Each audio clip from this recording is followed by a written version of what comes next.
ایک عورت مسجد نبوی میں نماز پڑھنے کے لیے جاتی ہے، راستے میں ایک نوجوان رستہ روک کے کھڑا ہو جاتا ہے اور راستے میں روزانہ کھڑا ہوتا ہے اور اس کی تیکھی نظروں کے تیر اس عورت کو بے چین کرتے ہیں۔ ایک دن رک گئی اور پوچھا کیا مسئلہ ہے تجھے؟ اس نے کہا کہ میں تمہارا چاہنے والا ہوں اور تمہیں حاصل کرنا میری زندگی کا سب سے بڑا مسئلہ ہے، اگر تم بولو تو آسمان سے تارے بھی توڑ لاؤں۔ اس نے کہا مجھے تارے نہیں چاہیے، میری ایک ہی خواہش ہے، اگر تم وہ شرط پوری کر دو تو پھر جو تم کہو گے میں اس کے لیے حاضر ہوں گی۔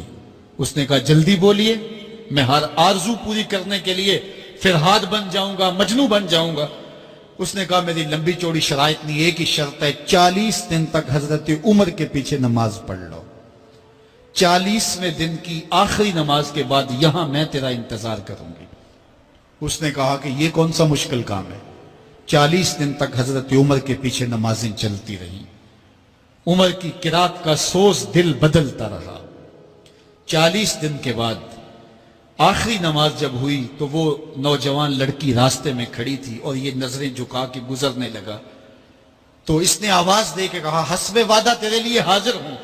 اس نے کہا خیر سے کھڑی رہو، عمر نے دل کا تعلق رب سے جوڑ دیا ہے، تیری دعا ہے کہ ہو میری آرزو پوری۔ اقبال بولا تیری دعا ہے کہ ہو میری آرزو پوری، میری دعا ہے کہ تیری آرزو بدل جائے، تیری تمنا ہی تبدیل ہو جائے۔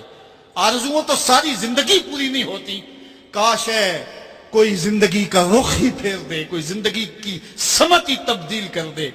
جس کو حاصل کرنے کے لیے دن رات مرے جا رہے ہیں، کاش وہ مقصود ہی نہ رہے، وہ مطلوب ہی نہ رہے، وہ زندگی کا حاصل ہی نہ رہے، زندگی کو حقیقت کا نور مل جائے، ہمیں پتہ چل جائے ہم اس دنیا پہ آئے کس لیے تھے، ہماری زندگی کا مقصد کیا ہے۔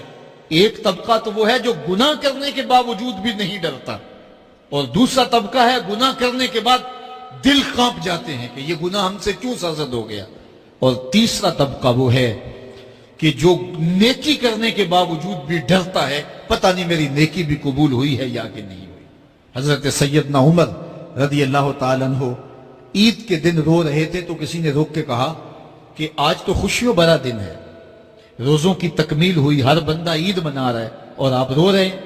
تو فرمایا کہ مجھے نہیں پتا کہ میں مقبولین میں سے ہوں یا مطرودین میں سے، میری نیکی قبول ہوئی ہے، میرے روزے قبول ہوئے ہیں یا رد کر دیے گئے۔ یہ وہ لوگ ہیں کہ جو نیکی کرنے کے باوجود بھی ڈرتے ہیں کہیں ہماری نیکی رد نہ کر دی گئی ہو۔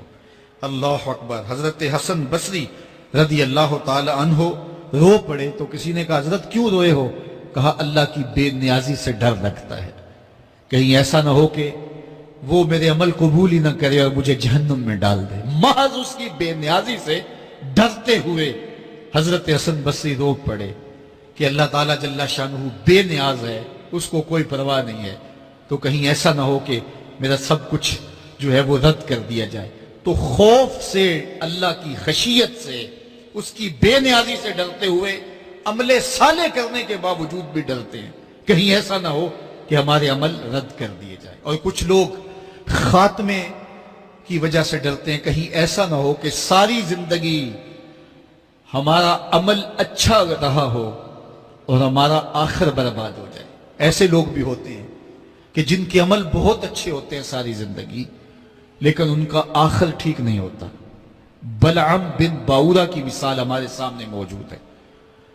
بنی اسرائیل کا مستجاب الدعوات ولی تھا، اور جب ہاتھ پھیلا کے دعا مانگتا تو منہ پہ ہاتھ بعد میں پھیرتا، قبولیت پہلے ہو جاتی، اتنا مستجاب الدعوات ولی تھا۔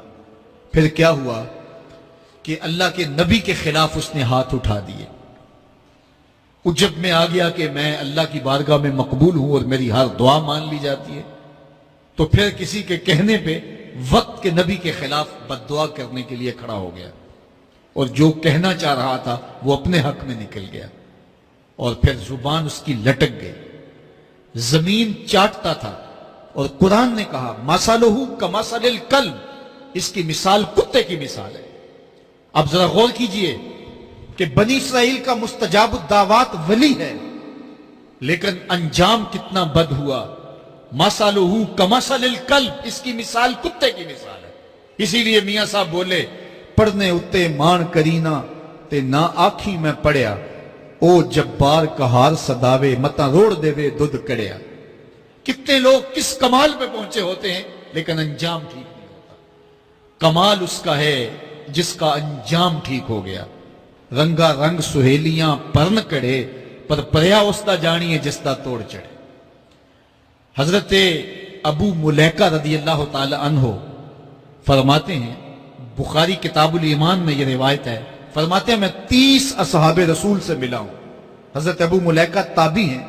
30 اصحاب رسول سے ملا ہوں اور میں نے سب کو دیکھا ہے وہ اس بات سے ڈرتے تھے کہ ہمارا کہیں خاتمہ خراب نہ ہو جائے, ہمارا آخر کہیں برباد نہ ہو جائے. خاتمہ بالخیر کا انہیں بہت زیادہ مسئلہ تھا. میں اور آپ تھوڑا سا عمل کر لیں تو ہم پھول جاتے ہیں کہ نہ جانے ہمارے جیسا زمانے میں کوئی ہے ہی نہیں. فرماتے ہیں 30 اصحاب رسول سے ملاقات کی ہے لیکن وہ ڈرتے تھے کہیں انجام خراب نہ ہو. میں اور آپ کہاں کھڑے ہیں, ہمارے عمل کیا ہیں, ہماری اوقات اور حیثیت